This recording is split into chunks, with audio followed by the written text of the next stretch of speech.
Hi, I'm Lynn Ferris, and today we're going to talk about using jewel tones in watercolors. Jewel tones are wonderful to paint with in watercolor, and when I refer to a jewel tone, what I mean is a clear, transparent, staining color that lets the weight of the paper come through like the light coming through a jewel. So the ones that I use are alizarin crimson, phthalo green, and phthalo blue. And the way I keep that in mind is I think of ruby, emerald, and sapphire.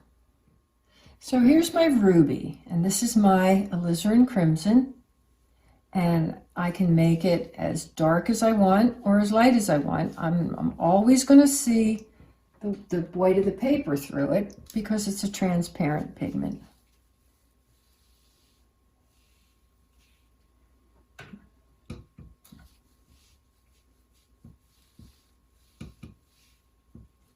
My second jewel tone is my phthalo green, which I'm calling emerald.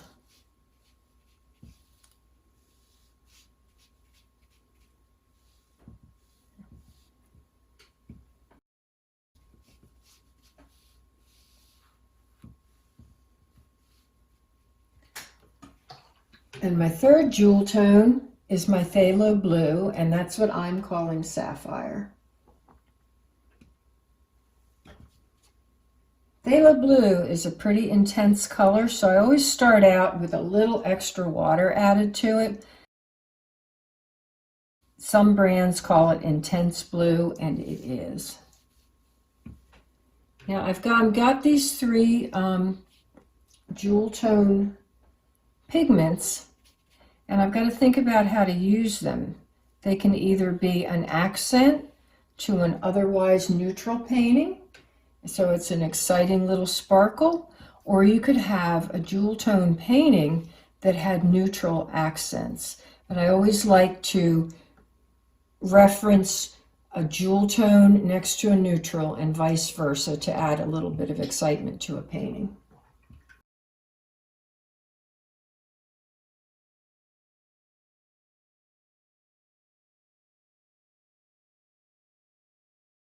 So it's fun to see what could happen if I mix jewel tones together.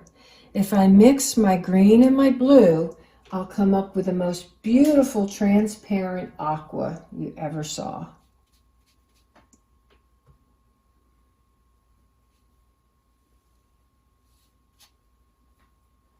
So this is the blue and the green, and it makes just a fabulous aqua.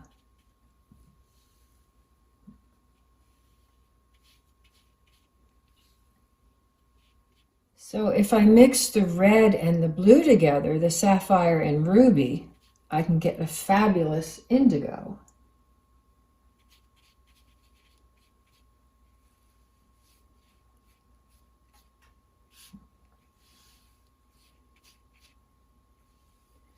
See, my paper has a little bit of resist of some sort on it, which is why I'm getting that little area that looks mist, but we're not going to worry about it.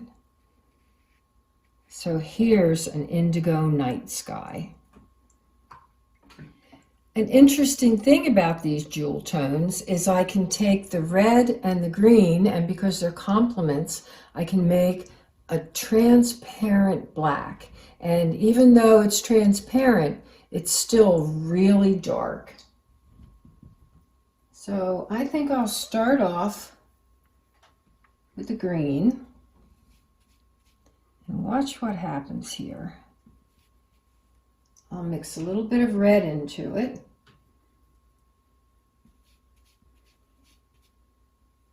And it'll turn into a really dark green and then into an eggplant. And let's see if I add a little more green, balance it more towards the green, I've got a perfect black. And I want you to see the wonderful variations in this black because it's not a dead hole. It's what I would call a jewel tone black. Let's see, let's pull a little more green over here. And this can be used really nicely on the inside of windows where you want to have a feeling of glow, and you don't want the window to look like a dead hole, but you want it to be really dark. So thanks for watching, and check out my Lynn Ferris Watercolors Facebook page for more tips, and hey, happy painting.